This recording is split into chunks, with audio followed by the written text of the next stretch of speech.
Developments అన్ని ఎలా చూస్తున్నారు రంగరాజన్ గారు? వాసు గారు, యాక్చువల్లీ నిన్న రాత్రి వరకు 7 రోజుల బ్రహ్మోత్సవాలు ముగించాం చిలుకూరులో. చైత్రమాసంలో ఏకాదశి రోజు, శుక్లపక్ష ఏకాదశి రోజు ధ్వజారోహణం, త్రయోదశి రోజు కళ్యాణోత్సవం, పౌర్ణమి రోజు రథోత్సవం, తర్వాత నిన్న ద్వితీయ కృష్ణపక్ష ద్వితీయ రోజు చక్రస్నానం. 7 రోజుల బ్రహ్మోత్సవాలు అయిపోయి నిన్న రాత్రి దేవతా విసర్జనము ఇవన్నీ జరిగి కార్యక్రమం అంతా అయిపోయే వరకు మాకు 2:30 అయింది తెల్లవారుజాము ఇవాళ. అయితే గత 2 రోజులుగా నాకు ఈ విషయము మీది డిస్కషన్స్కి అవన్నింటికి కూడా సబ్స్క్రైబ్ చేసాం కాబట్టి యూట్యూబ్ ఛానల్కి వస్తూ ఉన్నాయి. అయితే ఏంటి వ్యవహారము అనేది చూసినప్పుడు గౌరవనీయులు పవన్ కళ్యాణ్ గారి కుమారుడు అక్కడ విదేశంలో భయంకరమైనటువంటి అగ్ని ప్రమాదానికి గురైన చిన్న పిల్లలు. అయితే అక్కడ ఫైర్ ఇంజిన్ రావడానికి ముందు 3 లారీ డ్రైవర్లు కలిసి వీళ్ళని కాపాడారు. ఆలోచించండి, సింగపూర్ లాంటి ప్రదేశంలో ఫైర్ ఇంజిన్ రావడానికి ముందే వీళ్ళు కనుక కాపాడకపోయి ఉంటే ఆ పొగలో ఆ అగ్నికి ఆహుతి అయిపోయే పరిస్థితి ఉండేది పిల్లలకి. అలాంటి పరిస్థితి నుంచి ఆ ముక్కు మొహం తెలియని వాళ్ళు కాపాడటం అంటే అది దైవం మానుష రూపేణ అనేటటువంటి ఒక విషయాన్ని మనందరం గ్రహించాలి. Number 1 point. రెండోది ఏంటి అంటే, ఒక తల్లి వాత్సల్యం ఎలా ఉంటుందో తెలుసా అండి?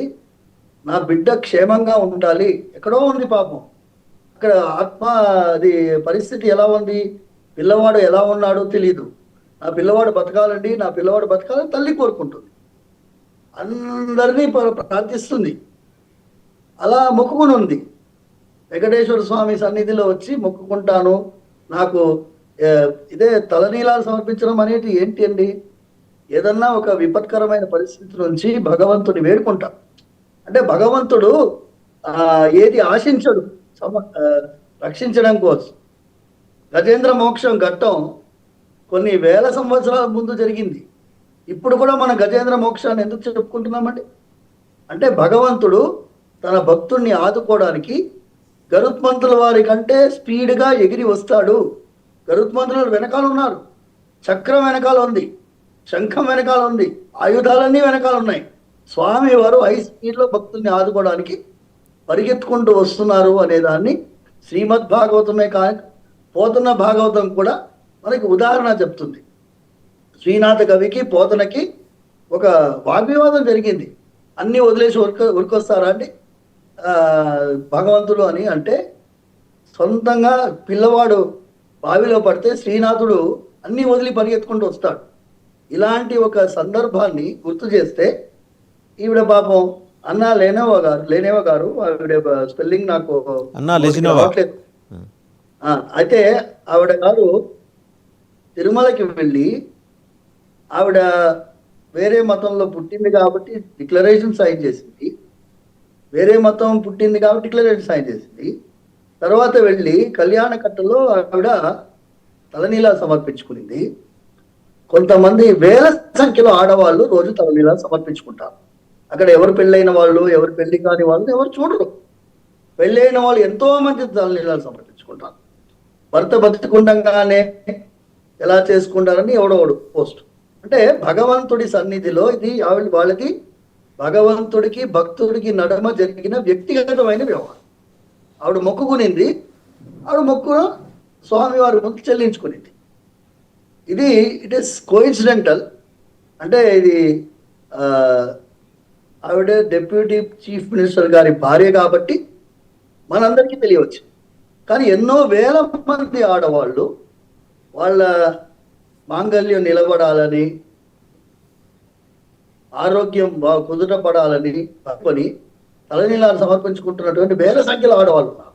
ఇప్పుడు ఈవిడిని మీరు చులకనగా చెప్తే అలా భక్తి ప్రభు తలనీలాలు సమర్పించుకునేటటువంటి ఆడవాళ్ళందరినీ అవమానం చేసినట్టు అవుతుంది. ఇట్ ఈస్ నాట్ ఓన్లీ ఆవిడకి మాత్రమే కాదు, ఈ వ్యవస్థని కించపరిచినట్టు అవుతుంది.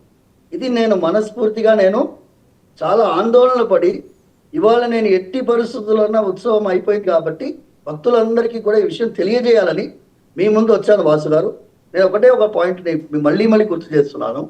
భగవంతుడు ఎలా ఉంటాడు అంటే నతే రూపం నచాకార నాయుధాని నచాస్పదం అనే స్వామివారికి ఏ రూపము మనం ఆపాదించలేము. ఏ రూపం ఎలా ఉంటుందంటే భగవంతుడు తన భక్తుని రక్షించడం కోసము ఏదైనా ఒక రూపంలో వస్తాడు అనేటటువంటి ఒక సిద్ధాంతాన్ని ఈ పిల్లవాడు యొక్క కాపాడినటువంటి విషయాన్ని గ్రహిస్తున్నది. మేము ఉత్సవం సమయంలో కూడా ఎన్నోసార్లు ప్రార్థించాం. ఆ పిల్లవాడికి క్షేమంగా, చిన్న పిల్లవాడు అండి, 7 ఏళ్ళో 8 ఏళ్ళ వయసు. ఆ పిల్లవాడికి పాపం అగ్ని ప్రమాదం జరిగి ఊపిరితిత్తులు పొగపోయి, అలాంటి అందరి పిల్లల్ని కూడా కాపాడాలని ప్రార్థించాం. కేవలం పవన్ కళ్యాణ్ గారి కొడుకునే కాదు, అక్కడ ఏ ప్రమాదం జరగకుండా కాపాడాలని స్వామిని ప్రార్థించాం. ఎందుకంటే మేము ప్రార్థించగలిగితే మనది. భగవంతుడి అనుగ్రహాన్ని దయచేసి ఈ పిల్లలు క్షేమంగా ఉండేటట్టు అనుగ్రహించండి స్వామి ప్రార్థించాం. అది కూడా నేను ట్వీట్ కూడా చేశాను. ఉత్సవం సమయంలో ముందే నేను ఈ ట్వీట్ చేయడం జరిగింది. దానికి పవన్ కళ్యాణ్ గారు కృతజ్ఞతాపూర్వకంగా మెసేజ్ కూడా, ప్రైవేట్ మెసేజ్ పంపించారు. అయితే నేను వాసు ఒకటే చిన్న మాట, ఇది పార్టీలకు అతీతంగా దయచేసి, నేను ఫిబ్రవరి 7వ తారీఖు నాడు నా మీద మీరు చూసారు కదా వ్యక్తిగతమైన దాడి జరిగినప్పుడు అందరూ వచ్చి నన్ను పరామర్శించారు. ఈ మతం వారు కాదు, ఆ మతం వారు కాదు, ఈ పార్టీ వారు కాదు, ఆ పార్టీ వారు కాదు, అందరికీ మేము అందరి వాళ్ళముగా భావించారు వాళ్ళు. అంటే చిలుకూరికి వచ్చారు, కేటీఆర్ గారు వచ్చారు, మా సవితా ఇంద్రారెడ్డి గారు వచ్చారు, మన ముఖ్యమంత్రి గారు ఫోన్లో పరామర్శించారు, ఆంధ్రప్రదేశ్ నుంచి జగన్మోహన్ రెడ్డి గారు పరామర్శించారు, పవన్ కళ్యాణ్ గారు నా మీద అభిమానంతో వాళ్ళు జనసేన పార్టీ వాళ్ళు లోకల్ ఉండేటువంటి తెలంగాణలో ఉండేటటువంటి నాయకులందరూ వచ్చి పరామర్శించారు, తెలుగుదేశం పార్టీ వారు కమ్యూనిస్ట్ పార్టీ వాళ్ళు పరామర్శించారు. అంటే భగవంతుడి సేవకుడికి పార్టీకి అతీతంగా అభిమానం ఉంటుంది, ప్రేమ ఉంటుంది, వాత్సల్యం ఉంటుంది. అలాగే భగవంతుడికి కూడా పార్టీలకు అతీతంగా ప్రార్థిస్తారండి. దీంట్లో ఎందుకంటే ఈ రాజకీయాన్ని చొప్పించి ఒక తల్లి ఒక ఆవేదనని, తల్లి చేసినటువంటి భక్తి శ్రద్ధలతో చేర్చుకున్నటువంటి ఒక మొక్కు చెల్లించడాన్ని, దీన్ని కూడా దరిద్రంగా మీరు ఎందుకంటే చిత్రీకరిస్తున్నారని ఆందోళనతో మీ ముందు వచ్చాను స్వామి. రంగరాజన్ గారు, ఇంకొక ప్రశ్న. అంటే ఇది మీరు ఇందాక అన్నారు, ఆపద వచ్చింది, ఆవిడ ఏడుకొండలోని నమ్ముకుంది, సరే మొక్కు తీర్చుకుంటానికి వచ్చింది. ఇలా మొక్కు తీర్చుకుంటే, మహిళలు మొక్కు తీర్చుకుంటే వచ్చే నష్టం ఏంటండి? ఇప్పుడు మీరు ఇందాక అన్నారు కదా, దేవుడికి భక్తుడికి లేదా భక్తురాలికి మధ్య ఉండే ఒక వాళ్ళు ఆ భక్తిభావంతో చేసుకున్న సమర్పణ, అది దాన్ని తప్పు పట్టాల్సిన నెసిటీ ఎక్కడైనా ఇలాంటి సంఘటనలు ఉన్నాయా ఇంతకుముందు? వ్యక్తిగతమైన అది భగవంతుడి భక్తి శ్రద్ధలతో వాళ్ళు సమర్పించుకున్నటువంటి ఒక విశేషమైనటువంటి అంశం. ఈ రామానుజ సాంప్రదాయంలో రామానుజుల వారు ఒక బ్రహ్మరాక్షసు, ఒక రాజుగారి కుమార్తెని బ్రహ్మరాక్షసు ఆవహిస్తే ఆయన పోగొట్టారు. ఆ రాజుగారు జైన మతానికి చెందినటువంటి వారు, కానీ రామానుజుల వారు వచ్చారు అంటే ఆయనని ఎన్నో పూజలు చేసి ఎన్నో వైద్యాలు చేసినా పోనిటువంటి బ్రహ్మరాక్షసు రామానుజుల వారు రాగానే ఆ బ్రహ్మరాక్షసు వెళ్ళిపోతుంది. ఆ రామానుజుల వారికి భక్తి శ్రద్ధలతో ఎన్నో సమర్పించుకుంటున్నారు ఆ జైన మతానికి చెందినటువంటి వారు. ఇలాంటి ఎన్నో ఉదాహరణలు ఉన్నాయి. ఇప్పుడు మీరు చిన్న విషయం అండి, మనం తెలంగాణలో ఉన్నాం. తానాషా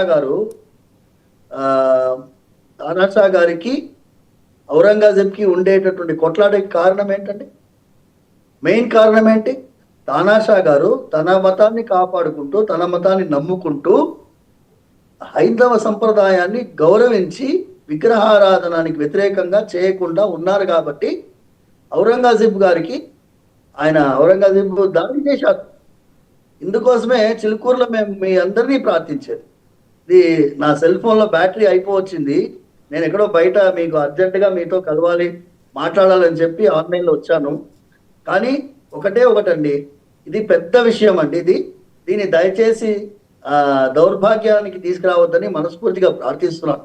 వాసు గారు, ఇంకొక ముఖ్యమైనటువంటి అంశం, మొన్న దయానంద్ సరస్వతి పెటిషన్ ఢిల్లీలో, ఆ పెటిషన్ను కాపాడడానికి పోకుండా కాపాడడానికి. రైట్, థ్యాంక్ యూ రంగరాజన్ గారు. వాస్తవానికి చిలుకూరి ప్రధాన అర్చకులు రంగరాజన్ గారు వేరే ఎక్కడో ఉన్నారు. సో సమయానికి బ్యాటరీ కూడా కంప్లీట్ అవడంతో వారు అయినప్పటికీ వారు చెప్పాలనుకున్నది చెప్పారు. మొక్కు తీర్చుకోవటానికి ఒక మహిళ తలనీలాలు సమర్పించడాన్ని తప్పుపట్టే వాళ్ళ వైఖరిని దునుమాడారు చిలుకూరు రంగరాజన్ గారు. మొక్కు తీర్చుకోవడం అనేది భగవంతుడికి